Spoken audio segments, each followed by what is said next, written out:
Hello friends, welcome to our YouTube channel. अगर आपने अभी तक चैनल को सब्सक्राइब नहीं किया है तो इसे सब्सक्राइब कर लें और बेल आइकन प्रेस कर दें ताकि आपको हमारे वीडियोस की अपडेट मिलती रहे। तो चलिए शुरू करते हैं इसी के साथ आज का अपना वीडियो। तो हमारा वीडियो जीएस टेस्ट पेपर 188 और आज का हमारा पहला क्वेश्चन है, सुदामा केव वॉज डेडिकेटेड टू। एक सुदामा केव वो किसके लिए बनाया गया था आपको बताना है। तो उसका सही आंसर है सी, आजीविका संत। तो आजीविका संतों के लिए बनाया गया था। The Sudama and Lomas Rishi cave represent the earliest example of rock cut architecture in India belong to Mauryan period. तो सबसे पहला रॉक कट आर्किटेक्चर यानी कि एक सिंगल पत्थर को काट के बनाया गया है और ये मौर्यन पीरियड के समय में ऐसा बना था। तो सुदामा और लोमार्स उसी टाइम पीरियड के उसी टाइम पीरियड से बिलोंग करते हैं। चलिए बढ़ते हैं अगले क्वेश्चन की तरफ। नेक्स्ट हमारा question number 2। During the Gupta age India has maximum trade contract with. तो गुप्ता का काल में इंडिया सबसे ज़्यादा किसके साथ व्यापार से जुड़ा होता है, किस देश के साथ आपको बताना है। तो उसका सही आंसर है सी, साउथ ईस्ट एशिया। तो दक्षिणी पूर्वी जो एशियाई देश है तो उनसे काफ़ी ज़्यादा गुप्ता काल में जुड़ा था व्यापार के संबंध में। तो चलिए बढ़ते हैं अगले क्वेश्चन की तरफ। नेक्स्ट हमारा question number 3। State legislatures can make laws to enforce. तो जो स्टेट लेजिस्लेचर होती हैं यानी जो हमारे राज्यों की जो विधानसभा होती हैं तो वो कानून बनाती हैं, किन किन विषयों बना सकती हैं जो कि पारित होंगे। आपके ऑप्शन पहला है फंडामेंटल राइट, सेकंड है DPSP of state policy, third है fundamental duties.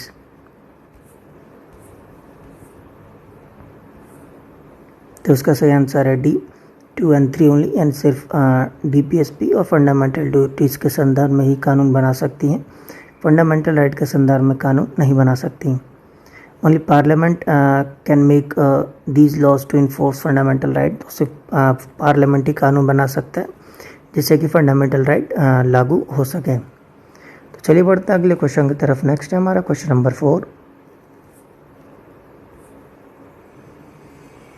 Which one of the following best defines the term electorate? तो इलेक्टोरेट कौन सा सबसे अच्छी नीचे स्टेटमेंट दिया हुआ था, आपको पता नहीं कौन सा सबसे अच्छा इलेक्टोरेट की व्याख्या करता है।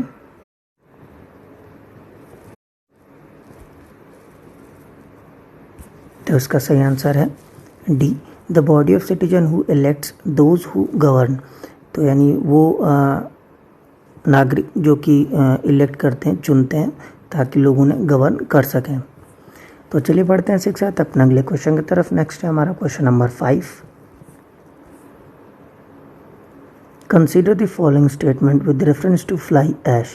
फ्लाई ऐश के संदर्भ में 2 स्टेटमेंट है, आपको बताना है कौन सा सही है। पहला है, in India it is mandatory to use fly ash based production in government schemes. तो भारत में ये अनिवार्य किया गया कि जो भी फ्लाई ऐश बेस्ड प्रोडक्शन होता है वो गवर्नमेंट स्कीम्स में शामिल हो। सेकंड है, building construction constructed using fly ash is completely non toxic.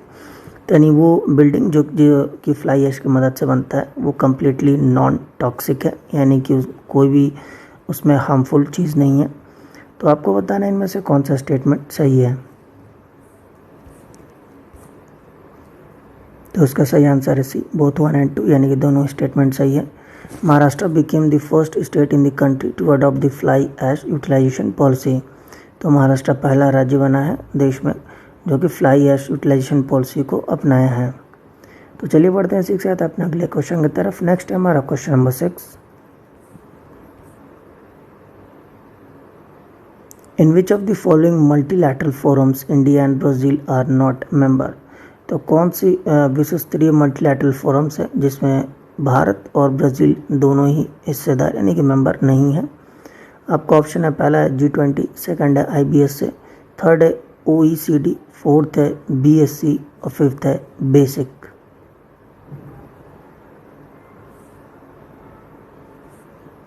तो उसका सही आंसर है ए, 3 ओनली, यानी OECD। सिर्फ OECD ऐसा जिसमें India and Brazil is not a member, दोनों साथ में नहीं है। तो चलिए बढ़ते हैं इसी के साथ अपने अगले क्वेश्चन की तरफ। नेक्स्ट है हमारा question number 7। With reference to the bio mining consider the following statement. Bio mining के संदर्भ में दो स्टेटमेंट है, आपको बताना है कौन सा सही है। पहला, bio mining techniques use to clean up site that have been polluted with metals. तो बायो माइनिंग एक ऐसा टेक्निक है, एक ऐसा टेक्नोलॉजिकल यूज़ है जिसमें जो मेटल से रिलेटेड पॉल्यूशन होता है उसको साफ़ किया जाता है।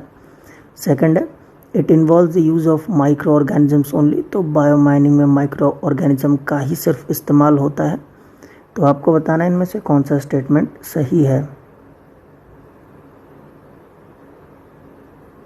तो उसका सही आंसर है A1 ओनली, सिर्फ पहला वाला सही है, सेकंड गलत है। Bio mining process involves the use of microorganisms, plants and trees to clean up the landfill sites. तो इनमें सिर्फ माइक्रो ऑर्गेनिज्म नहीं बल्कि प्लांट और ट्रीज भी यानी पेड़ पौधे भी इस्तेमाल किया जाता है लैंडफिल साइट्स को साफ़ करने के लिए। तो चलिए बढ़ते हैं इसी के साथ अपने अगले क्वेश्चन की तरफ। नेक्स्ट है हमारा question number 8। Consider the following statement about effective revenue deficit. Effective revenue deficit के संदर्भ में दो स्टेटमेंट है, आपको बताना है कौन सा सही है। पहला, it is the difference between the revenue deficit and grants for the creation of capital asset. तो ये एक अंतर है रेवेन्यू डेफिसिट और जो भी ग्रांट दिए जाते हैं कैपिटल असेट को क्रिएट करने के लिए यानी बनाने के लिए, तो इन दोनों के डिफरेंस को बोलते हैं। सेकंड है, currently it is not considered for the calculation in the annual financial statements of India। तो अभी करंट में यानी हाल में इसको इस्तेमाल नहीं किया जाता है एनुअल फाइनेंशियल स्टेटमेंट को कैलकुलेट करने के लिए। आर्टिकल 117 हमारा एनुअल फाइनेंशियल स्टेटमेंट इसको बोलते हैं, बजट बेसिकली। तो इसमें इसका इस्तेमाल नहीं किया जाता है। तो आपको बताना है इनमें से कौन सा स्टेटमेंट सही है।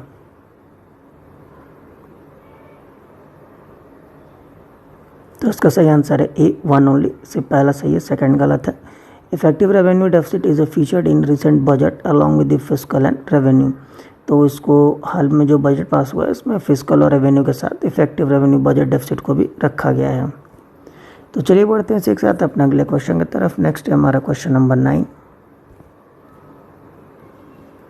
With reference to the similarities between the scheduled commercial and scheduled cooperative banks consider the following statement. तो शेड्यूल कमर्शियल और शेड्यूल कोऑपरेटिव बैंक के संदर्भ में दो स्टेटमेंट आपको बताना है, मतलब सिमिलैरिटीज़ बतानी है कि दोनों में क्या है ऐसी। पहला है, both of the bank are registered under the banking regulation act 1949। तो जो दोनों हैं शेड्यूल कमर्शियल हो या शेड्यूल कोऑपरेटिव बैंक हो, दोनों ही बैंकिंग रेगुलेशन एक्ट 1949 के अंदर रजिस्टर्ड है। सेकंड है, both of the bank work on the basis of no profit no loss. तो दोनों ही बैंक है, दोनों NPNL के संदर्भ में काम करते हैं, उनको मुनाफे या नुकसान से कोई मतलब नहीं है। तो आपको बताना है इनमें से कौन सा स्टेटमेंट यानी कि सिमिलैरिटीज़ जो शेड्यूल कमर्शियल और शेड्यूल कोऑपरेटिव बैंक है उसके संदर्भ में सही है।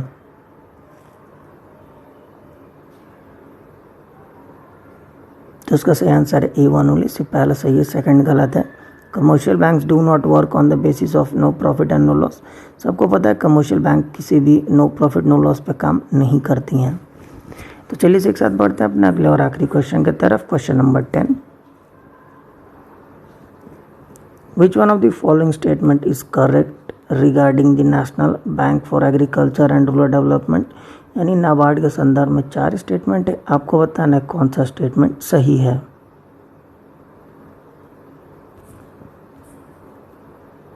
तो इसका सही आंसर है C। It is responsible for regulation and supervising the functions of rural cooperative banks and regional rural bank. यानी कि इनके ऊपर जिम्मेदारी होती है ताकि रेगुलेट और सुपरवाइज कर सके किसी भी रूरल जो कोऑपरेटिव बैंक्स है उनके फंक्शंस को यानी उनको चलाने के तरीक़ों को, या कोई RRBs है तो rural cooperative bank plus RRB दोनों ही नाबार्ड के कंट्रोल में आती हैं। तो फ्रेंड इसी के साथ आज का हमारा वीडियो समाप्त होता है। जाने से पहले हम आपको हमारा लास्ट वीडियो यानी GS टेस्ट पेपर 187 जो था हमारा, उसका क्वेश्चन ऑफ द डे का आंसर बता देते हैं। तो क्वेश्चन ऑफ द डे जो था हमारा यानी 187 का जो क्वेश्चन ऑफ द डे था वो था,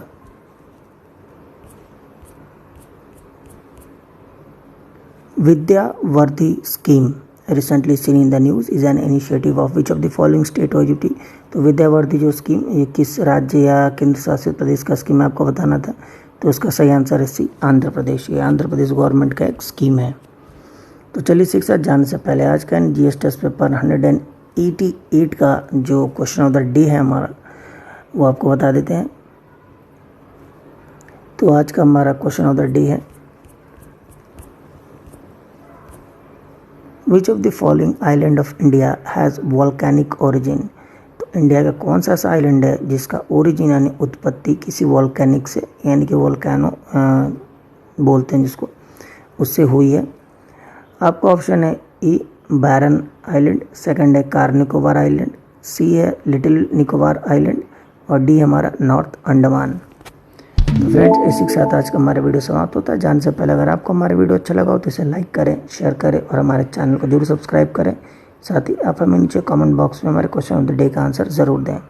तब तक के लिए मिलते हैं आपसे अगले वीडियो में। Thank you for watching and bye bye.